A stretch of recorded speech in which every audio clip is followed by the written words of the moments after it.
all they probably do is squeal, but chill. When we start the revolution, when we start the revolution, all they probably do is squeal, but chill. Once you change your philosophy, you change your thought pattern. Once you change your thought pattern, you change your attitude. Once you change your attitude, it changes your behavior pattern. And then you go on into some action. As long as you got a sit-down philosophy, you'll have a sit-down thought pattern. And as long as you think that old sit-down thought, you'll be in some kind of sit-down action. They'll have you sitting in everywhere. It's not so good to refer to what you're going to do as a sit-in. That right there castrates you. Right there it brings you down. What goes with it? Think of the image of someone sitting. An old woman can sit. An old man can sit. A chump can sit. A coward can sit. Anything can sit. Well, you and I have been sitting long enough, and it's time today for us to start doing some standing and some fighting to back that up.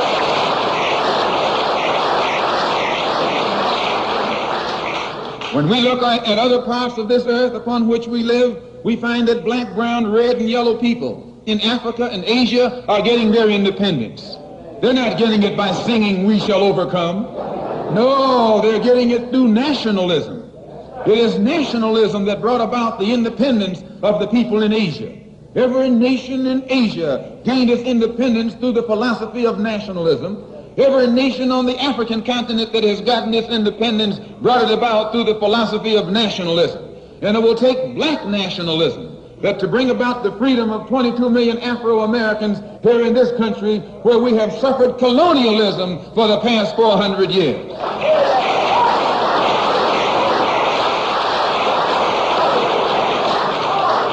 America is just as much a colonial power as England ever was. America is just as much a colonial power as France ever was. In fact, America is more so a colonial power than they, because she's a hypocritical colonial power behind it.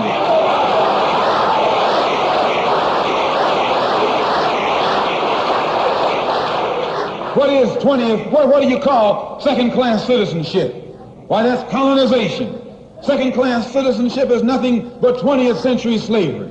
How are you going to tell me you're a second-class citizen? They don't have second-class citizenship in any other government on this earth. They just have slaves and people who are free. Well, this country is a hypocrite. They try and make you think they set you free by calling you a second-class citizen. No, you're nothing but a 20th century slave.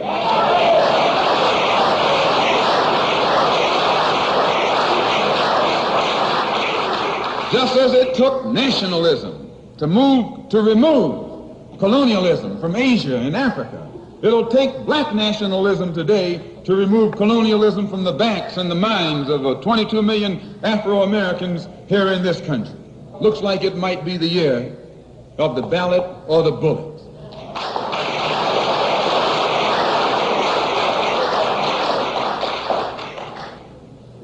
Why does it look like it might be the year of the ballot or the bullet? Because Negroes have listened to the trickery and the lies and the false promises of the white man now for too long. And they're fed up. They've become disenchanted. They've become disillusioned. They've become dissatisfied. And all of this has built up frustrations in the black community that makes the black community throughout America today more explosive than all of the atomic bombs the Russians can ever invent. Whenever you got a racial powder keg sitting in your lap, you're in more trouble than if you had an atomic powder keg sitting in your lap. When a racial powder keg goes off, it doesn't care who it knocks out the way. Understand this, it's dangerous. Because what can the white man use now to fool us? After he put down that march on Washington, and you see all through that now, he tricked you, had you marching down to Washington. Yes, had you marching back and forth between the feet of a dead man named Lincoln and another dead man named George Washington, singing "We Shall Overcome."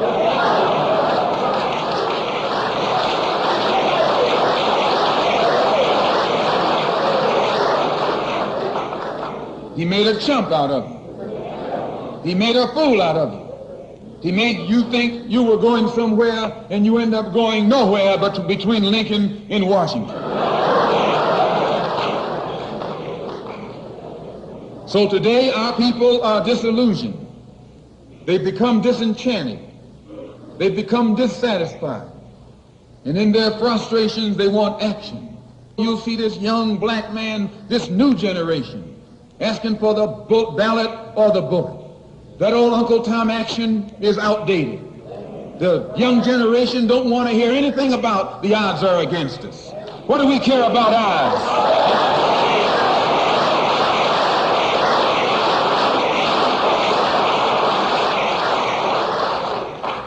When this country here was first being founded, there were 13 colonies. The whites were colonized. They were fed up with this taxation without representation. So some of them stood up and said, liberty or death. Though I went to a white school over here in Mason, Michigan. The white man made the mistake of letting me read his history books. He made the mistake of teaching me that Patrick Henry was a patriot. And George Washington wasn't nothing nonviolent about old Pat or George Washington. Liberty or death was what brought about the freedom of whites in this country from the English.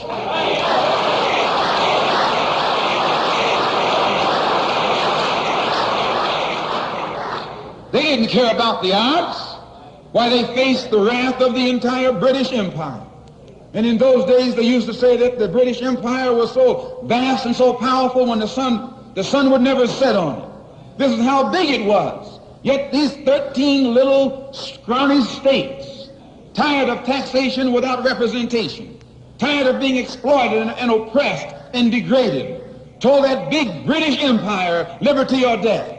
And here you have 22 million Afro-Americans, black people today, catching more hell than Patrick Henry ever saw.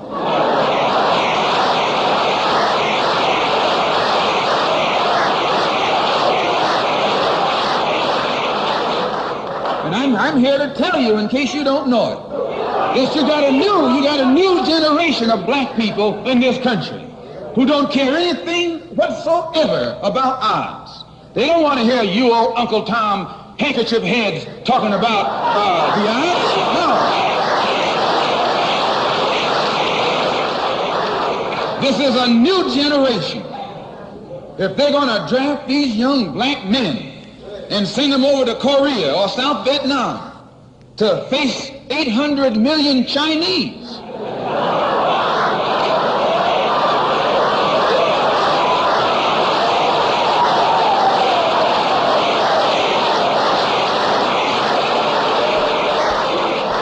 if you're not afraid of those odds, you shouldn't be afraid of these odds.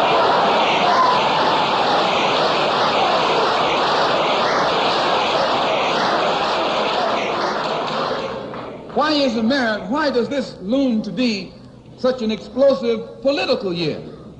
Because this is the year of politics. This is the year when all of the white politicians are going to come into the Negro community. You never see them until election time. You can't find them until election time. They're going to come in with false promises. And as they make these false promises, they're going to feed our frustrations. And this will only serve to make matters worse. I'm no politician. I'm not even a student of politics. I'm not a Republican, nor a Democrat, nor an American, and got sense enough to know it.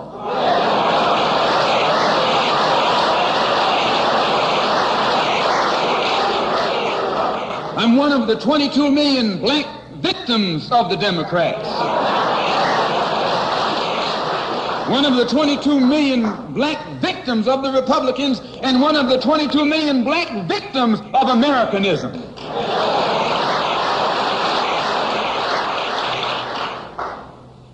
And when I speak, I don't speak as a Democrat or a Republican, nor an American. I speak as a victim of America's so-called democracy. You and I have never seen democracy. All we've seen is hypocrisy.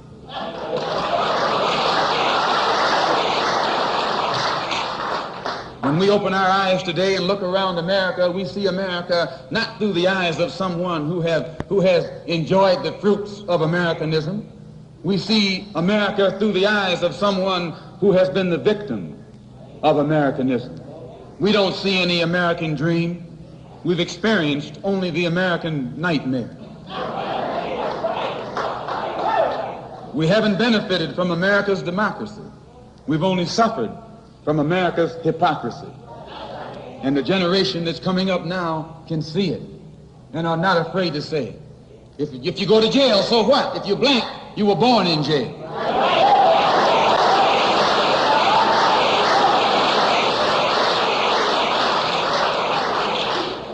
If you black, you were born in jail. In the North as well as the South. Stop talking about the South. Long as you're south of the Canadian border, you're South.